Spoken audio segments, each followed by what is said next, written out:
Chapter 10. The Arrest. To my extreme annoyance, Poirot was not in, and the old Belgian who answered my knock informed me that he believed he had gone to London. I was dumbfounded. What on earth could Poirot be doing in London? Was it a sudden decision on his part, or had he already made up his mind when he parted from me a few hours earlier? I retraced my steps to Styles in some annoyance. With Poirot away, I was uncertain how to act. Had he foreseen this arrest? Had he not in all probability been the cause of it? Those questions I could not resolve. But in the meantime, what was I to do? Should I announce the arrest openly at Styles or not?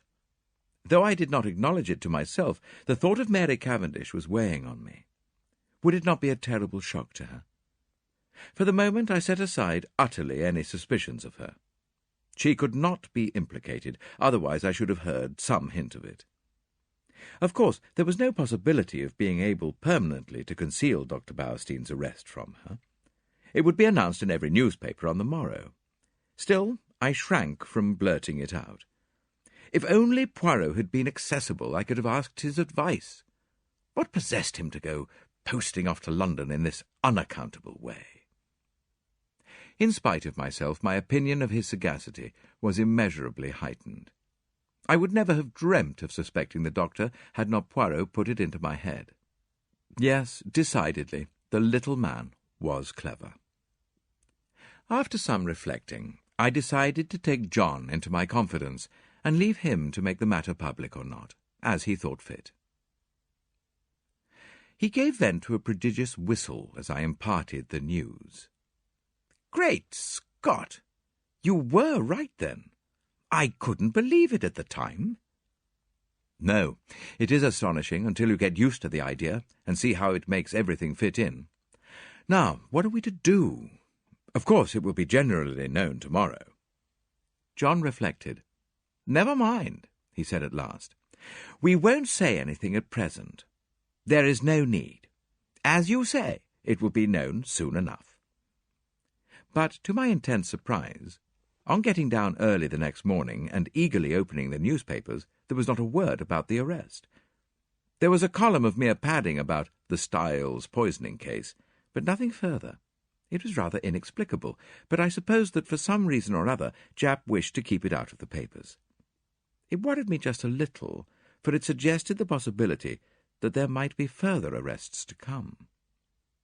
After breakfast, I decided to go down to the village and see if Poirot had returned yet.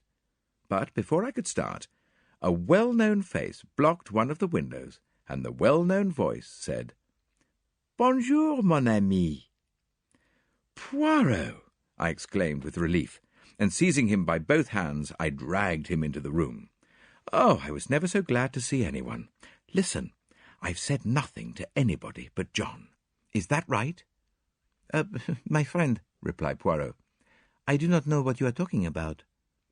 "Dr. Bowerstein's arrest, of course," I answered impatiently. "Is Bowerstein arrested, then?" "Well, did you not know of it?" "Not the least in the world." But pausing a moment, he added, "Still, it does not surprise me. After all, we are only 4 miles from the coast." "The coast?" I asked, puzzled. "What has that got to do with it?" Poirot shrugged his shoulders. "Oh, surely it is obvious." "Well, not to me. And no doubt I'm very dense, but I cannot see what the proximity of the coast has got to do with the murder of Mrs. Inglethorpe." "Well, nothing at all, of course," replied Poirot, smiling. "But we are speaking of the arrest of Dr. Bowerstein." "Well, he's arrested for the murder of Mrs. Inglethorpe." "What?" cried Poirot, in apparently lively astonishment. "Dr. Bowerstein arrested for the murder of Mrs. Inglethorpe?" "Yes." "Impossible. That would be too good a farce. Who told you that, my friend?" Well, no one exactly told me," I confessed. "But he is arrested." "Oh, yes, very likely. But for espionage, mon ami." "Espionage?" I gasped. "Precisely." "Not for poisoning Mrs. Inglethorpe?" "Oh, not unless our friend Japp has taken leave of his senses," replied Poirot placidly. But But I thought you thought so too. Poirot gave me one look which conveyed a wondering pity, and his full sense of the utter absurdity of such an idea. "Do you mean to say," I asked, slowly adapting myself to the new idea, "that Dr. Bauerstein is a spy?" Poirot nodded. "Have you never suspected it?" "It never entered my head." "It did not strike you as peculiar that a famous London doctor should bury himself in a little village like this, and should be in the habit of walking about at all hours of the night fully dressed?" "No," I confessed. "I never thought of such a thing." "He is, of course, a German by birth," said Poirot thoughtfully, "though he has practised so long in this country that nobody thinks of him as anything but an Englishman. He was naturalized about 15 years ago, a very clever man." "The blackguard!" I cried indignantly. "No, not at all. He is, on the contrary, a patriot. Think what he stands to lose. I admire the man myself." But I could not look at it in Poirot's philosophical way. "And this is the man with whom Mrs. Cavendish has been wandering about all over the country?" I cried indignantly. "Yes. I should fancy he had found her very useful," remarked Poirot.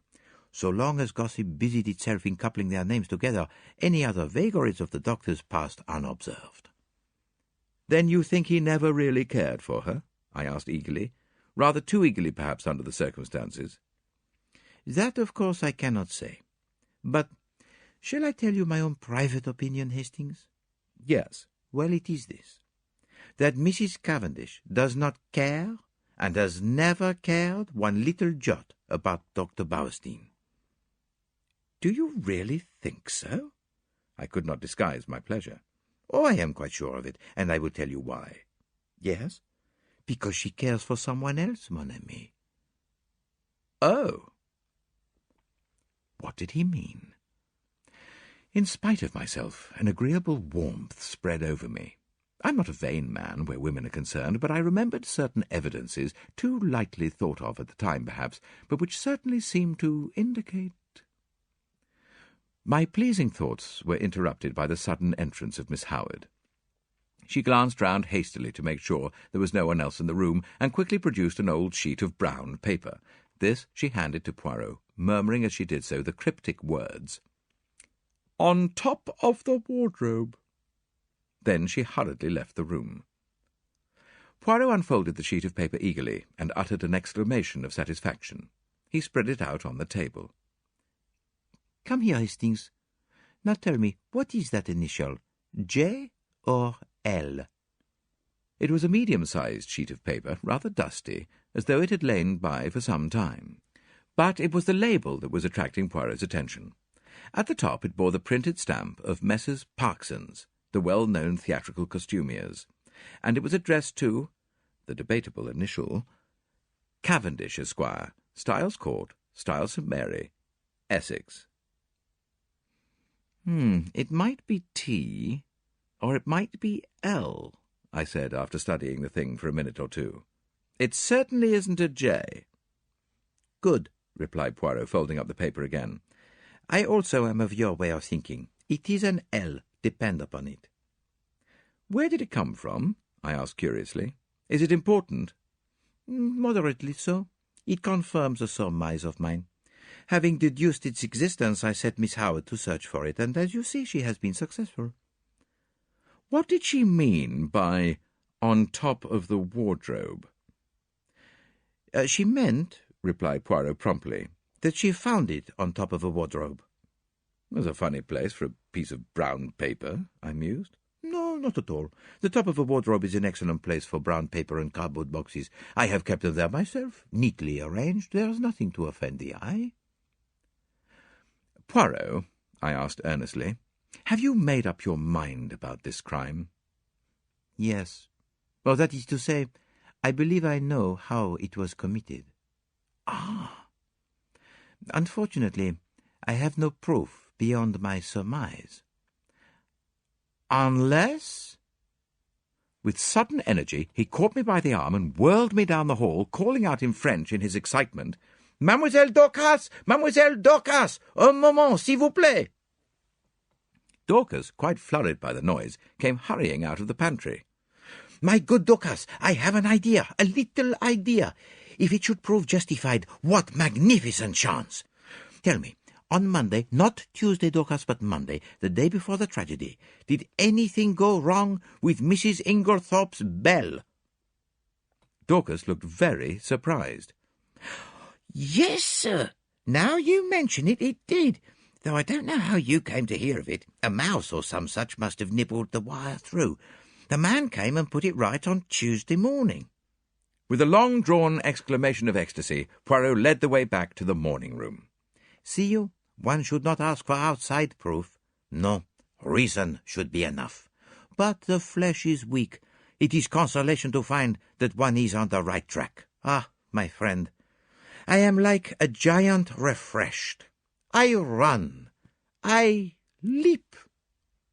And, in very truth, run and leap he did, gambolling wildly down the stretch of lawn outside the long window. "What is your remarkable little friend doing?" asked a voice behind me, and I turned to find Mary Cavendish at my elbow. She smiled, and so did I. "What is it all about?" "Oh, really, I can't tell you. He asked Dorcas some question about a bell, and appeared so delighted with her answer that he's capering about, as you see." Mary laughed. "How ridiculous! He's going out of the gate. Isn't he coming back today?" "I don't know. I've given up trying to guess what he'll do next." "Is he quite mad, Mr. Hastings?" "I honestly don't know. Sometimes I feel sure he is as mad as a hatter, and then, just as he is at his maddest, I find there is method in his madness." "I see." In spite of her laugh, Mary was looking thoughtful this morning. She seemed grave, almost sad. It occurred to me that it would be a good opportunity to tackle her on the subject of Cynthia. I began rather tactfully, I thought, but I had not gone far before she stopped me authoritatively. "You are an excellent advocate, I have no doubt, Mr. Hastings, but in this case your talents are quite thrown away. Cynthia will run no risk of encountering any unkindness from me." I began to stammer feebly that I hoped she hadn't thought, but again she stopped me, and her words were so unexpected that they quite drove Cynthia and her troubles out of my mind. "Mr. Hastings," she said, "do you think I and my husband are happy together?" I was considerably taken aback, and murmured something about it not being my business to think anything of the sort. "Well," she said quietly, "whether it is your business or not, I will tell you that we are not happy." I said nothing, for I saw that she had not finished. She began slowly, walking up and down the room, her head a little bent, and that slim, supple figure of hers swaying gently as she walked. She stopped suddenly and looked up at me. "You don't know anything about me, do you?" she asked. "Where I come from, who I was before I married John? Anything, in fact? Well, I'll tell you. I'll make a father confessor of you. You are kind, I think. Yes, I'm sure you are kind."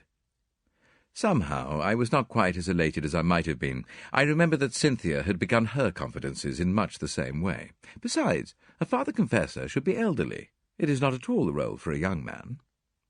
"My father was English," said Mrs. Cavendish, "but my mother was a Russian." "Ah," I said, "now I understand." "Understand what?" But a hint of something foreign, different, that there has always been about you." "My mother was very beautiful, I believe. I don't know, because I never saw her. She died when I was quite a little child.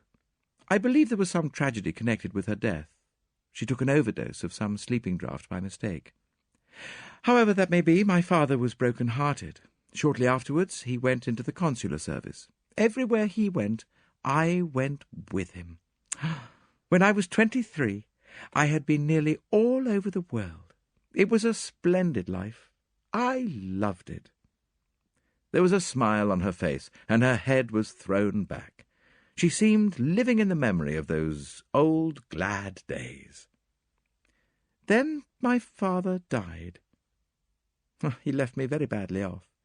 I had to go and live with some old aunts in Yorkshire." She shuddered. "You will understand me when I say that it was a deadly life for a girl brought up as I had been. The narrowness, the deadly monotony of it almost drove me mad." She paused a minute and added in a different tone, "And then I met John Cavendish." "Yes? Well, you can imagine that from my aunt's point of view it was a very good match for me. But I can honestly say it was not this fact which weighed with me. No, he was simply a way of escape from the insufferable monotony of my life." I said nothing, and after a moment she went on. "No, don't misunderstand me. I was quite honest with him. I told him what was true, that I liked him very much, that I hoped to come to like him more, but that I was not in any way what the world calls in love with him. He declared that satisfied him, and so we were married."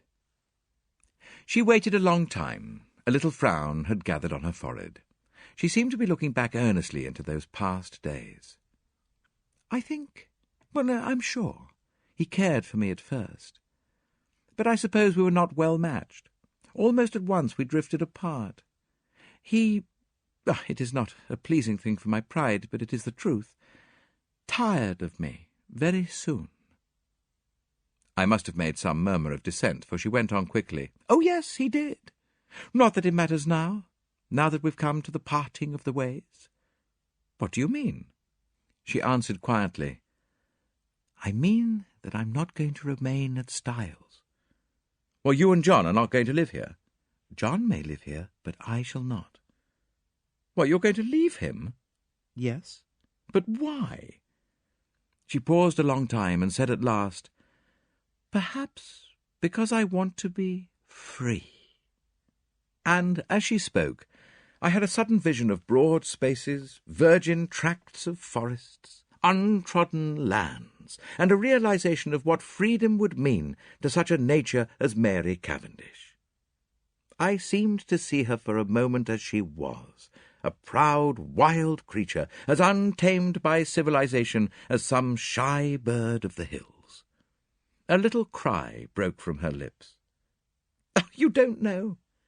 You don't know how this hateful place has been prison to me." "Why, I understand," I said, but don't do anything rash."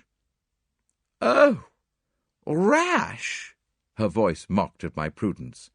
Then suddenly I said a thing I could have bitten out my tongue for. "You know that Dr. Bowerstein has been arrested?" An instant coldness passed like a mask over her face, blotting out all expression. "John was so kind as to break that to me this morning." "Well, what do you think?" I asked feebly. "Of what?" "Of the arrest." "But what should I think? Apparently he's a German spy." So the gardener had told John. Her face and voice were absolutely cold and expressionless. Did she care, or did she not? She moved away a step or two and fingered one of the flower vases. "Oh, these are quite dead. I must do them again. Would you mind moving? Thank you, Mr. Hastings." And she walked quietly past me out of the window with a cool little nod of dismissal. No, surely she could not care for Bowerstein. No woman could act her part with that icy unconcern. Poirot did not make his appearance the following morning, and there was no sign of the Scotland Yard men. But at lunchtime there arrived a new piece of evidence, or rather lack of evidence. We had vainly tried to trace the fourth letter which Mrs. Inglethorpe had written on the evening preceding her death. Our efforts having been in vain, we had abandoned the matter, hoping that it might turn up of itself one day. And this is just what did happen, in the shape of a communication, which arrived by the second post from a firm of French music publishers, acknowledging Mrs. Inglethorpe's cheque and regretting they had been unable to trace a certain series of Russian folk songs. So the last hope of solving the mystery by means of Mrs. Inglethorpe's correspondence on the fatal evening had to be abandoned. Just before tea, I strolled down to tell Poirot of the new disappointment, but found to my annoyance that he was once more out. gone to London again?" "Oh, no, monsieur. He has but taken the train to Tadminster, to see a young ladies' dispensary," he said. "Ah, silly ass!" I ejaculated. "I told him Wednesday was the one day she wasn't there." "Well, tell him to look us up tomorrow morning, will you?" "Oh, certainly, monsieur." But on the following day, no sign of Poirot. I was getting angry. He was really treating us in the most cavalier fashion. After lunch, Lawrence drew me aside and asked if I was going down to see him. "No, I don't think I shall. He can come up here if he wants to see us." "Oh." Lawrence looked indeterminate. Something unusually nervous and excited in his manner roused my curiosity. "What is it?" I asked. "I could go if there's anything special." "Oh, it's nothing much. But, well, if you are going, will you tell him—" He dropped his voice to a whisper. "I think I found the extra coffee cup." I had almost forgotten that enigmatical message of Poirot's, but now my curiosity was aroused afresh. Lawrence would say no more, so I decided that I would descend from my high horse and once more seek out Poirot at Leastways Cottage. This time I was received with a smile. Monsieur Poirot was within. Would I mount? I mounted accordingly. Poirot was sitting by the table, his head buried in his hands. He sprang up at my entrance. "What is it?" I asked solicitously. "You're not ill, I trust?" No, not ill. But I decide an affair of great moment." "Whether to catch the criminal or not?" I asked facetiously. But to my great surprise, Poirot nodded gravely. "To speak or not to speak, as your so great Shakespeare says, that is the question." I did not trouble to correct the quotation. "You're not serious, Poirot?" "I am of the most serious, for the most serious of all things hangs in the balance." "And that is?" "A woman's happiness, mon ami," he said gravely. I did not quite know what to say. "The moment has come," said Poirot thoughtfully, "and I do not know what to do. For, you see, it is a big stake for which I play. No one but I, Hercule Poirot, would attempt it."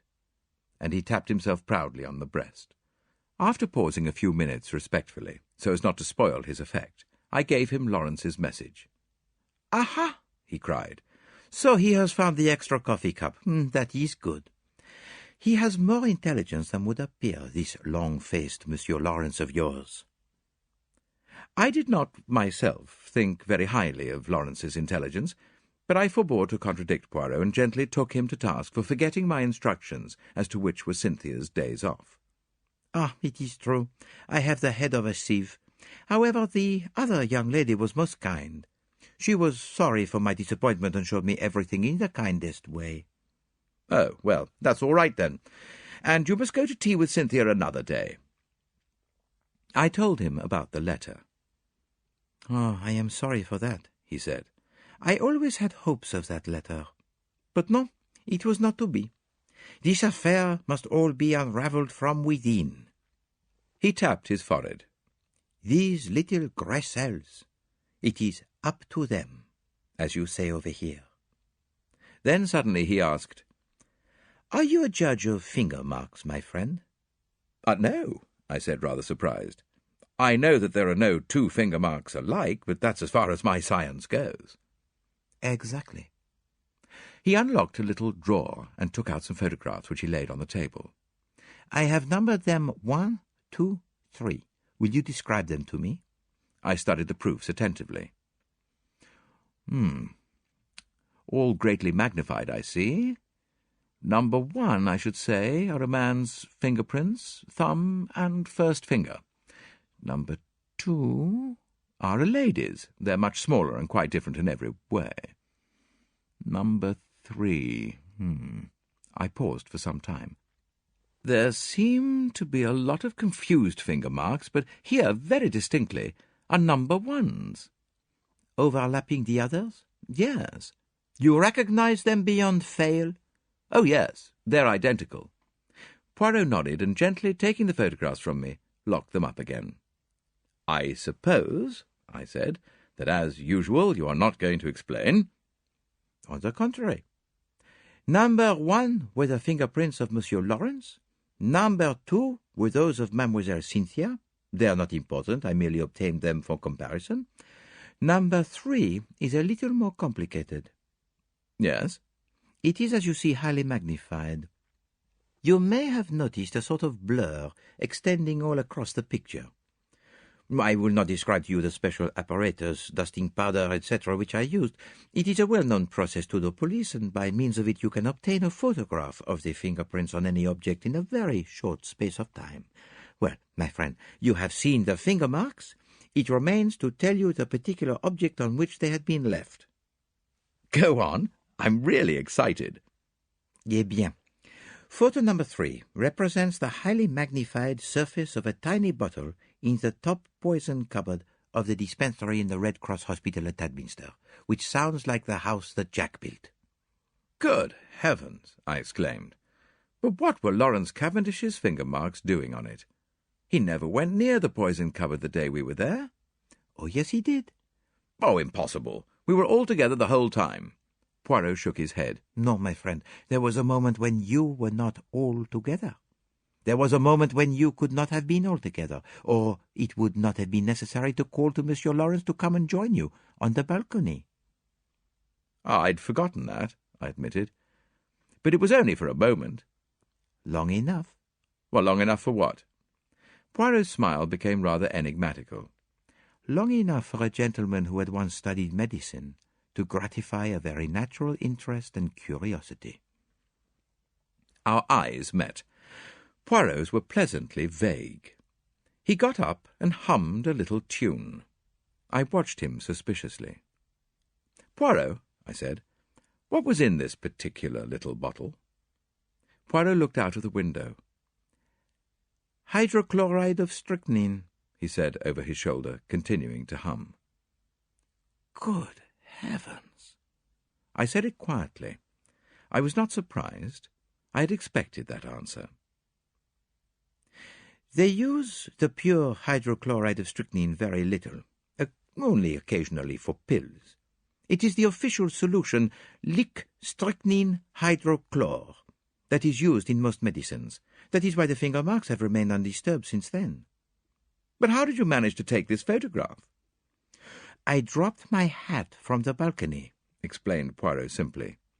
"Visitors were not permitted below at that hour, so, in spite of my many apologies, Mademoiselle Cynthia's colleague had to go down and fetch it for me." "Then you knew what you were going to find?" "No, not at all. I merely realized that it was possible, from your story, for Monsieur Lawrence to go to the poison cupboard. The possibility had to be confirmed or eliminated." "Poirot," I said, "your gaiety does not deceive me. This is a very important discovery." "I do not know," said Poirot, "but one thing does strike me, and no doubt it has struck you too." "What is that?" "Why, that there is altogether too much strychnine about this case. This is the 3rd time we have run up against it. There was strychnine in Mrs. Inglethorpe's tonic. There is the strychnine sold across the counter at Style St. Mary by Mace. Now we have more strychnine handled by one of the household. It is confusing, and as you know, I do not like confusion." Before I could reply, one of the other Belgians opened the door and stuck his head in. "There is a lady below asking for Mr. Hastings." "A lady?" I jumped up. Poirot followed me down the narrow stairs. Mary Cavendish was standing in the doorway. "I've been visiting an old woman in the village," she explained, "and as Lawrence told me you were with Monsieur Poirot, I thought I would call for you." "Oh, alas, madame," said Poirot, "I thought you had come to honour me with a visit." "I will some day, if you ask me," she promised him, smiling. "Oh, that is well. If you should need a father confessor, madame," she started ever so slightly, "remember, Papa Poirot is always at your service." She stared at him for a few minutes as though seeking to read some deeper meaning into his words. Then she turned abruptly away. "Come, will you not walk back with us too, Monsieur Poirot?" Enchanted, madame. All the way to Styles, Mary talked fast and feverishly. It struck me that in some way she was nervous of Poirot's eyes. The weather had broken, and the sharp wind was almost autumnal in its shrewishness. Mary shivered a little, and buttoned her black sports coat closer. The wind through the trees made a mournful noise, like some great giant sighing. We walked up to the great door of Styles, and at once the knowledge came to us that something was wrong. Dorcas came running out to meet us. She was crying and wringing her hands. I was aware of other servants huddled together in the background, all eyes and tears. "Oh, ma'am, I don't know how to tell you." "What is it, Dorcas?" I asked impatiently. "Tell us at once." "It's those wicked detectives. They've arrested him. They've arrested Mr. Cavendish." "Arrested Lawrence?" I gasped. I saw a strange look come into Dorcas's eyes. "No, sir, not Mr. Lawrence. Mr. John." Behind me, with a wild cry, Mary Cavendish fell heavily against me, and as I turned to catch her, I met the quiet triumph in Poirot's eyes.